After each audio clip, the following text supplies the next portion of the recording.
Good day, everyone. Welcome to this lesson on blended learning, one of the most relevant teaching strategies in education today, especially given how rapidly technology has become part of our classrooms. Now, this strategy is extremely relevant for both the Philippine and Australian education contexts. In the Philippines, the Department of Education and CHED have been pushing for digital integration in learning, especially after the challenges of the COVID-19 pandemic. In Australia, blended learning is already standard practice in most schools, and TAFES. In this lesson, we will cover what blended learning is, how it works, the key features, a detailed classroom example, the benefits, teaching implications, and the LET exam keywords. Let's get started. Let's begin with the definition. Blended learning is exactly what the name suggests. It is a blend of two modes of learning: traditional face-to-face classroom instruction and online or digital learning. Now, it is important to understand that blended learning is not simply using a laptop in class or putting a presentation on a screen. It is a deliberate combination of in-person teaching and structured digital learning, where both components are essential to the learning experience. Think of it like this. The classroom is where the teacher introduces, explains, demonstrates, and connects. The digital component is where students explore further, practice independently, access additional resources, and receive personalized feedback. Together, they create a learning experience that is richer than either would be alone. Three key ideas define blended learning. First, it combines two modes of instruction. Both face-to-face and digital are essential. Remove either one, and you no longer have blended learning. Second, it creates flexibility. Students can access learning materials outside of class time, at their own pace from wherever they are. This is particularly powerful for students with different schedules, learning speeds, or access needs. Third, it creates personalization. Technology allows teachers to monitor individual student progress, see who is struggling, and provide targeted support. It transforms teaching from a one-size-fits-all approach into something more tailored. Now let's look at how blended learning actually works in practice. There are four components that work together. Component 1, classroom learning. This is the face-to-face part. The teacher is physically present with students, introducing new concepts, answering questions, facilitating discussions, and providing direct personal support. This human element, the relationship between teacher and student, is something technology can never fully replace. The classroom is where connection happens. Component 2, online resources. Students access digital content outside of or alongside class time. This might be instructional videos on YouTube, digital readings, interactive exercises on platforms like Khan Academy, Nearpod, or Google Classroom, or multimedia presentations. The key benefit here is that students can access this content anytime and as many times as they need. They can pause, rewind, replay until they understand. Component 3, independent learning. Outside the classroom, students work at their own pace. This is the self-paced element. A student who understood the concept quickly can move on. A student who needs more time can take it. This personalized pace is one of the biggest advantages of blended learning over purely face-to-face teaching. Component 4, assessment and feedback. Technology enables teachers to monitor student progress in real time. Through online quizzes, analytics dashboards, and digital submissions, teachers can see exactly who is struggling and who is progressing. Without waiting for a formal exam, this data-driven insight allows teachers to intervene early and provide targeted support. Remember these four components: classroom learning, online resources, independent learning, and assessment and feedback. Let's go through the three key features of blended learning. Feature 1, technology integration. The defining characteristic of blended learning is the purposeful use of technology. This is not just using a projector to show slides. That is still traditional teaching.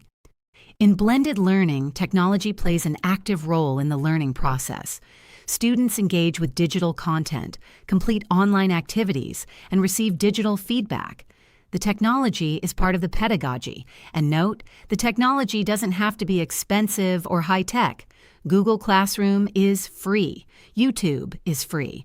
Online quizzes through platforms like Kahoot or Quizizz are free. Even a simple class Facebook group or messenger chat where students can ask questions and access resources qualifies as blended learning if it is structured and purposeful. Feature 2, flexible learning. Flexibility is one of the greatest gifts blended learning gives to students.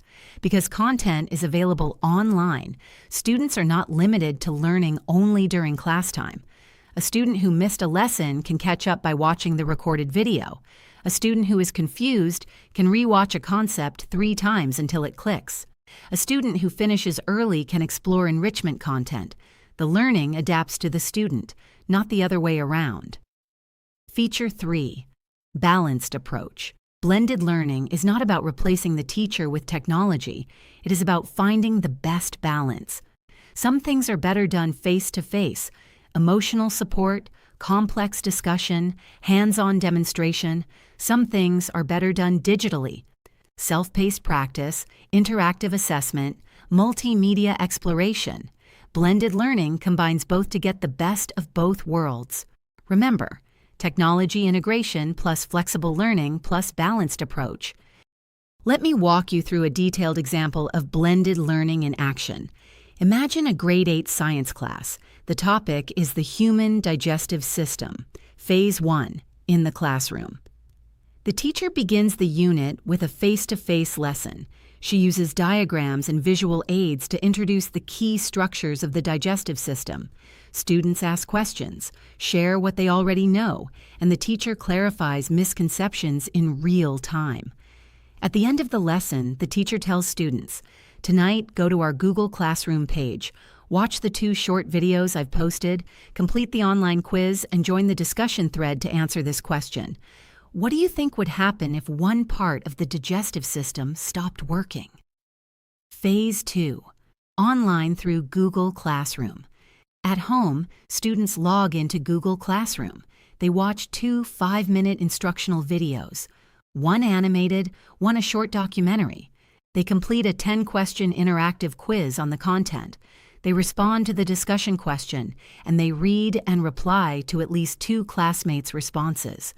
They are learning independently, at their own pace, in their own time. Phase 3, teacher follow-up. Before the next class, the teacher logs in and reviews the quiz results. She can see instantly that most students understood the topic, but 12 students struggled with the concept of enzyme function. She adjusts her next lesson plan accordingly. She will spend extra time on enzymes in the next class, while the students who are ahead can move on to enrichment content. Notice how the face-to-face, online, and data feedback components all work together. That is blended learning in its most effective form. Let's look at the benefits of blended learning and the implications for teaching. Benefit 1, digital literacy. One of the unintended but very valuable benefits of blended learning is that it builds students' digital skills. When students navigate online platforms, watch instructional videos, complete digital quizzes, and participate in online discussions, they are developing the digital literacy skills that are essential for higher education and the modern workforce. The learning itself is a preparation for life. Benefit 2, flexibility and accessibility. Blended learning breaks the traditional constraint of you can only learn during class time. A student who was sick and missed class can catch up on the online materials. A student who needs more time can replay a video 3 times. A student who lives far from school can still access all the learning resources. This flexibility makes education more accessible and equitable.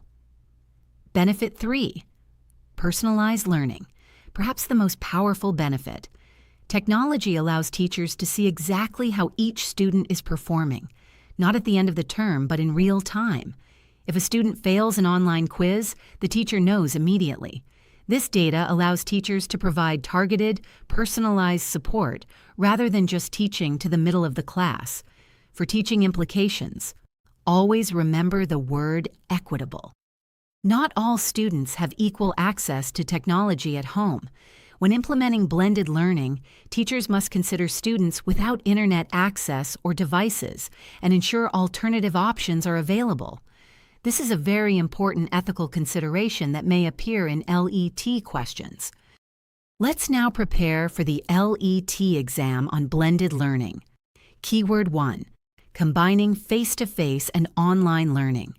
This is the defining characteristic of blended learning. If a LET question describes a teacher using both classroom instruction and online tools, that is blended learning. Both are essential. If it is only online, that is distance or e-learning. If it is only face-to-face with a projector, that is traditional teaching with technology aids. Keyword 2. The role of technology in education. A common LET question type asks about the teacher's role in a digitally integrated classroom. In blended learning, the teacher uses technology as a tool to extend learning, not as a replacement for teaching. The teacher is still essential for guidance, support, and human connection. Keyword 3. Student-centered and self-paced. Blended learning gives students more control over their learning. When they access content, how many times they review it, and at what pace they progress. If a question describes students studying independently using digital tools outside class time, think blended learning. Keyword 4. Digital literacy and online platforms. Blended learning commonly involves platforms like Google Classroom, Moodle, Tutor LMS, Canvas, Kahoot, Nearpod, or YouTube. If a LET question mentions any of these tools in the context of classroom learning, think blended learning. Keyword 5. Personalized learning and progress monitoring. This is a critical differentiator. In blended learning, the teacher uses online data, quiz results, engagement metrics, completion rates to personalize instruction. If a question describes a teacher reviewing student performance data online to plan the next lesson, that is a hallmark of blended learning. Very important, the word blended signals a combination of modalities. If you see both classroom and online, think blended. And that is our key takeaway for today. Blended learning combines the strengths of traditional classroom teaching and digital technology, creating flexible, engaging, and personalized learning experiences for every student. Think about the 3 pillars: face-to-face, digital tools, and personalized. These 3 together define what makes blended learning powerful. The classroom gives students the human connection, guidance, and real-time support they need. Digital tools give them flexibility, additional resources, and personalized practice. And the combination creates a learning experience that is tailored to who each student actually is. As future teachers, blended learning is not optional anymore. It is becoming an expectation. The good news is that many of the tools are free and easy to use. Google Classroom, YouTube, and online quizzes are accessible to almost any teacher. For your LET exam, remember the keywords: face-to-face plus online, technology integration, self-paced, flexible digital literacy, and personalized learning through data. And the core principle: blended equals classroom plus digital plus personalization. You are doing brilliantly. Keep going. You are so close to completing this entire Teaching Strategies series. Padayon, you've got this.